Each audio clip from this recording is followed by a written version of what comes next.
dragons. For 5 generations, 649 Pokemon, and insert number of games here because I was too lazy to go count them before scripting this video, they stood supreme over the other types. Hailed by some as gods among Pokemon and scorned as being OP by people who aren't 5 years old on the inside. Seriously though, I'm pretty sure the people who fanboy over dragon types are the same ones who always picked Mr. Overhyped himself, aka Charizard, and fought over who got to be the Red Ranger when they were playing on the playground. Me personally, I was more fond of the Blue Ranger.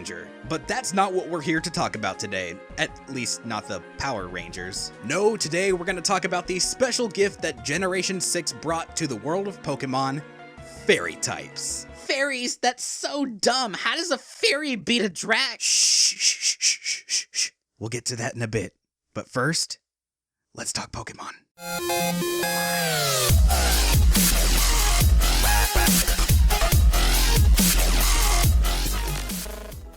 Who's a cute little ball of fluff? Who's an adorable little fairy type? That's right, you are my cute little fairy types. They were first revealed on June 11th, 2013, and since that day, a massive question has hung over the heads of fans who can't seem to keep an open mind. Hey, Genwunner guy, this is your part. Oh, what? Yeah. What? That's so stupid. How does a fairy beat a dragon? You're really running out of ideas, Game Freak. Okay, you're good, man. Jesus. I know the fairy type is a sensitive subject to those of you with mad nostalgia blindness, and those of you who still have your head up your ass playing the original Pokemon Black and White. But why does Fairy have an advantage over a Dragon type? Or Dark in fighting? Why is Fairy weak to Poison and Steel? Why Fairy type at all? Fear not, misinformed Pokemon fan, because Speqtor is here to tell you all about it. Because why go do research yourself when you can listen to some guy on the internet do it for you? First, let's start by answering the big question. Why is Fairy super effective against Dragon? For starters, you have to take what you know about the word Fairy and completely take that away from your mind, because you don't know shit. So shut the fuck up.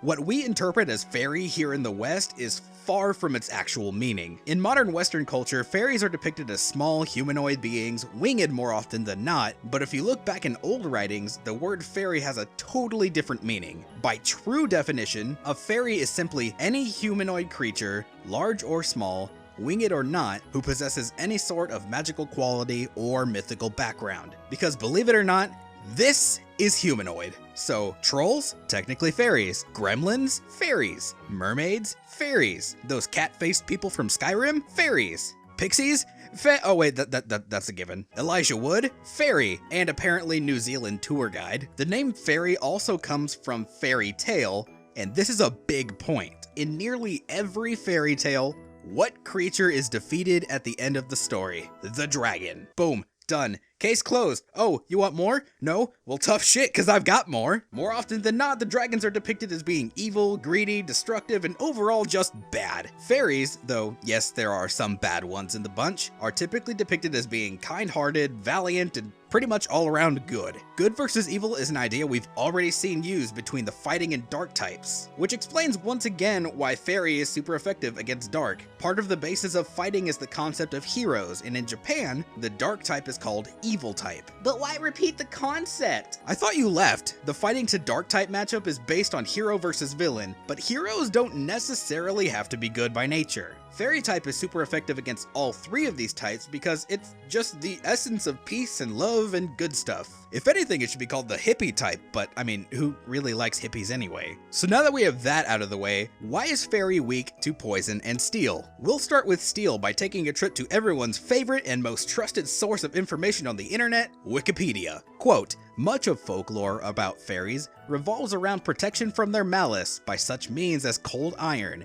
Iron is like poison to fairies and they will not go near it. And cold iron is historically believed to repel, contain, or harm ghosts, fairies, witches, and or other malevolent supernatural creatures. And this is still true. Up until Generation 6, Steel types resisted Ghost type moves. Okay, so that gets Steel out of the way, but what about Poison? Now, it's obvious that poison can be compared to impurities and toxins. Fairies are seen as pure beings, fair, glowing, untainted. Ha, you said taint. Get the fuck out of here already.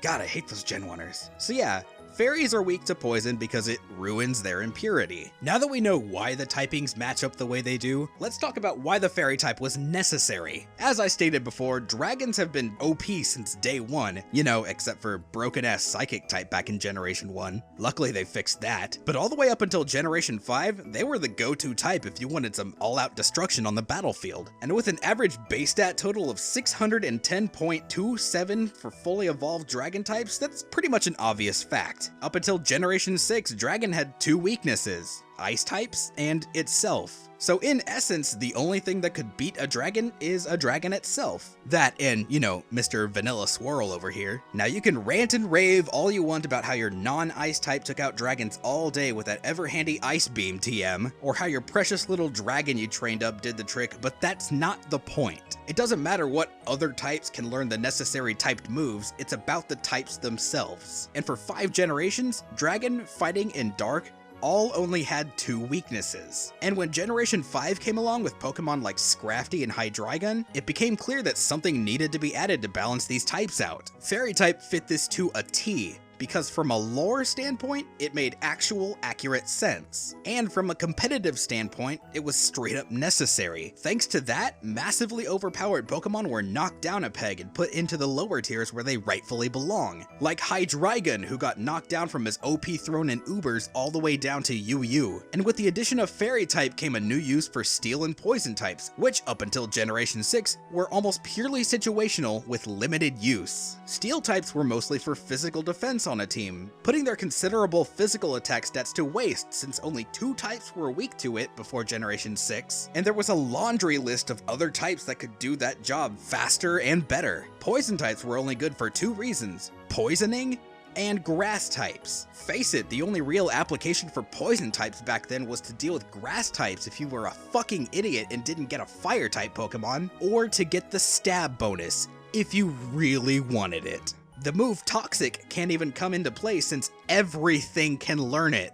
Oh, except these. Whoop-de-fucking-do. Not to mention, the Poison Heal ability is only available to 3 Pokemon, none of which are actually poison types, so Poison Heal stalling doesn't even apply to poison types. But we've forgotten one major point. In Generation 1, we had the original 15 types. Immediately after in Generation 2, we got Dark and Steel types. Then, we got nothing new for so long. 4 generations of the same 17 types. We needed something to mix it up. Even if you don't play from a competitive standpoint, there is no way that you can look at me square in the eye and say that the 17 types weren't getting a little stale, and unique type pairings were only gonna get Game Freak so far. Hey Pokemon, guess what?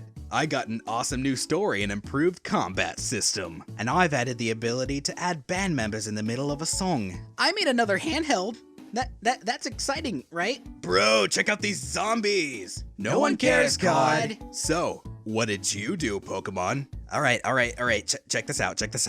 I made a bug and fire type Pokemon. It was time for something new. Plus, there were Pokemon that were straight up called the Fairy Pokemon. Clefairy, what type is it? Normal! No! From every standpoint that you can look at it from, the Fairy typing was absolutely 100% without a doubt needed to keep this powerhouse of a franchise afloat on a sea of game innovation. So, Genwunners and overall closed-minded people alike, are you convinced yet? If you said yes, then good. Be sure to leave a like and leave a comment if I missed any key points. If you're not convinced, then I don't know.